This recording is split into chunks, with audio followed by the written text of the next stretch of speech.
और प्रदेश में महिला सशक्तिकरण को लेकर तमाम कार्यक्रम चल रहे हैं। वहीं अगर बात की जाए मेरठ की, तो यहाँ एक अलग तरह की मुहिम शुरू करी गई है एक स्कूल से। यहाँ जो छात्राएं पढ़ती हैं उनके नाम की पट्टिकाएं अब उनके घरों पर लगाई जा रही हैं, जो ना सिर्फ अपने आप में काफी अनोखा एक प्रयास है। इसी बारे में हम समझने आए हैं जो यहाँ की प्रधानाचार्य हैं। इन्होंने इसमें काफी कुछ भूमिका अपनी निभाई है। किस तरह से क्या कुछ प्लानिंग है, इस पर हम चर्चा करेंगे। मैडम, ईटीवी भारत में आपका बहुत स्वागत है। नमस्कार। हम आपसे समझना चाहेंगे किस तरह से ये जो आप एक लक्ष्य लेके चल रहे हो, कैसे ये सब आपके मन में आया और क्या कुछ प्लानिंग है, कैसे इसमें सब कुछ करना है? जी देखिए, मैंने ये जो प्लानिंग मेरे दिमाग में आया, मैं नीरा फाउंडेशन भी चलाती हूँ। तो ऐसा है कि कई बार जो मैं गांव में काम करती हूँ और मेरा बचपन भी गांव में बीता, तो अधिकतर क्या होता है कि वंश का चक्कर होता है और सब लोग सोचते हैं कि घर पुरुष का होता है, और अधिकतर जो माएँ होती हैं वो बेटियों को कह देती है कि अगले घर जब अपने घर जाओगी तो तब अपने शौक पूरे करना, और ससुराल में कह देते हैं कि जब तुम अपने घर से ये चीज लाई हो क्या।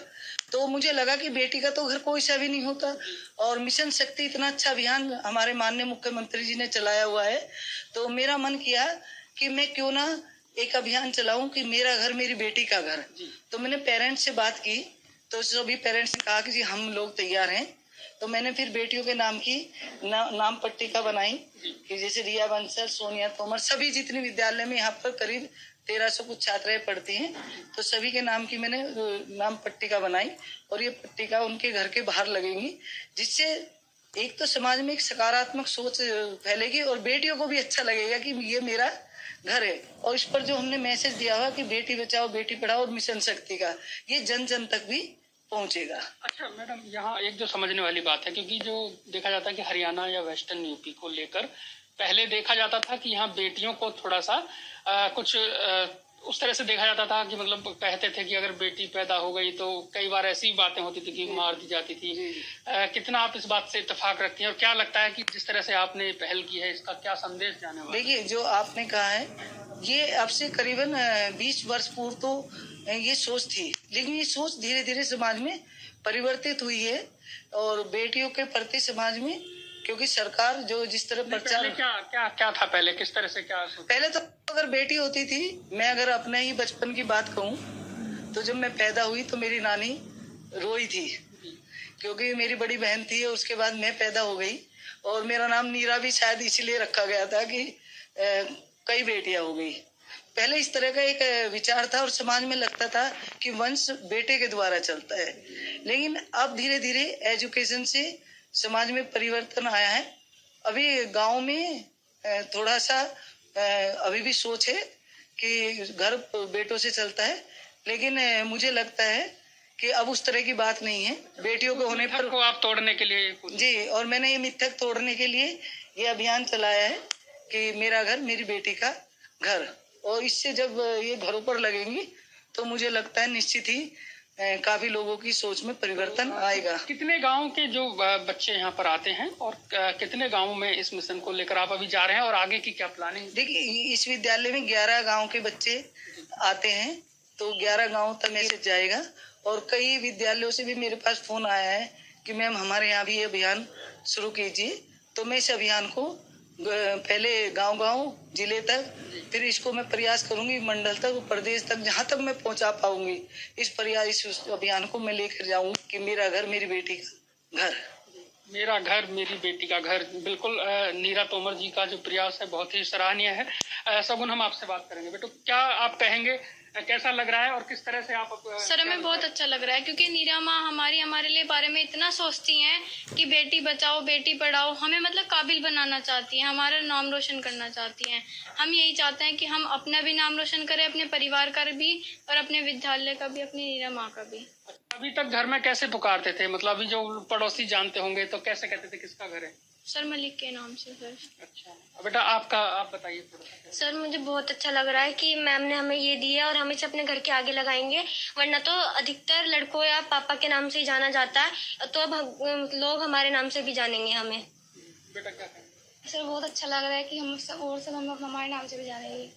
सब कहते हैं लड़के कुछ नहीं कर सकती, पर लड़के बहुत कुछ कर सकते। लड़कियां बहुत कुछ कर सकती हैं, बिटिया ने बताया। बेटा आपसे क्या कहोगे? मैं बहुत खुश हूँ, मैम हमारे लिए इतना सोचती है। हमारे घर के बाहर ये नेम प्लेट लगेगी, हम हमारे घर को हमारे नाम से भी जाना जाएगा। बहुत खुश हो रहे हैं। तो देख सकते हैं यहाँ का जो नज़ारा है, जो बच्चे हैं ये कहीं ना कहीं इनमें भी एक उत्साह है, और जो बच्चे अपनी बात बता रहे हैं। दिशा क्या कहेंगे बेटा? सर मैं बहुत खुश हूँ, नीरा माँ हमारे लिए बहुत सब कुछ करती है। हमें सब बोलना पड़ता है सबको कि हम अजीत के घर के पे रहते हैं, अब हम बोलेंगे कि हम दिशा के घर पे आ जाना, इस टाइप से। तो आपने अपने घर पे बेटा बात करी होगी इस बारे में, तो घर के लोग भी क्या कहते हैं? सर बहुत खुश होते हैं, पेरेंट्स भी, और प्राउड करते हैं। Thank you for the teachers. Sir मैं बहुत खुश हूँ कि हम मैम ने हमारे लिए ये प्लेट बनवाई है, और अब हम इसे अपने घर के बाहर लगाएंगे। अच्छा, जिस तरह से घर के बाहर पट्टी लगी है बिटिया के नाम की, तो कैसा लग रहा है? अच्छा लग रहा है बहुत कि हमारी बेटी ने नाम का कैसा प्रयास शान बढ़ाई है अपनी और अपने स्कूल की। आती है, और मैं ये कहना चाहती हूँ कि मेरी मैम ने बहुत हमारे नाम की नेम प्लेट बनवाई है जो हमारे घर के बाहर लगी है, और मुझे बहुत खुशी हो रही है कि मैम ने हमारे लिए इतना कुछ किया। मैं बहुत खुश हूँ, मेरा नाम निकेश चौधरी है। मैम ने प्रतिज्ञा चलाई है, अच्छा किया लड़कियों के लिए। लड़कियों को पढ़ाना चाहिए, बेटी बचाने का अभियान सबको चलाना चाहिए। मुझे अच्छा लग रहा है, और सभी देखेंगे वे भी खुश होंगे, ऐसे ही सबको बढ़ती रहेगी। बहुत अच्छा लग रहा है। क्या कहना चाहेंगे? मैं कहना चाहूँगा कि हमारे देश की बेटियाँ बहुत आगे बढ़ें, वो सबका नाम पूरे देश का नाम रोशन करें। अच्छा, ये जिस तरह से पहल हुई है, इस पहल को लेकर आप क्या कहेंगे? मैं इस पहल के लिए बहुत खुश हूँ। क्या अच्छा है आजकल के लिए लड़कियों के लिए कि आजकल लेडीज समाज आगे हैं, इसलिए उत्साहित हमको हमारी बेटी के नाम से जाना जाए। अच्छा है, बेटियाँ हैं हमारे दो। तो निश्चित तौर पर देख सकते हैं, जो मेरठ से ये संदेश जा रहा है, वो भी मेरठ के गांव से जो संदेश जा रहा है, वो काफी सराहा जा रहा है, उसे काफी प्रशंसा यहाँ मिल रही है, और अपने आप में एक अलग तरह का अनूठा प्रयोग यहाँ से शुरू हुआ है महिला सशक्तिकरण को लेकर। देखा जा सकता है कि किस तरह से अब यहाँ के जो ये गांव हैं, जो जिन गांवों के छात्र यहाँ आती, जो छात्राएं यहाँ आती हैं, इन सभी गांवों की जो बाहर जो पहचान होगी, इनकी जो पहचान होगी, वो अब इन बच्चियों के नाम से होगी। श्रीपाल तेवतिया, ईटीवी भारत, मेरठ।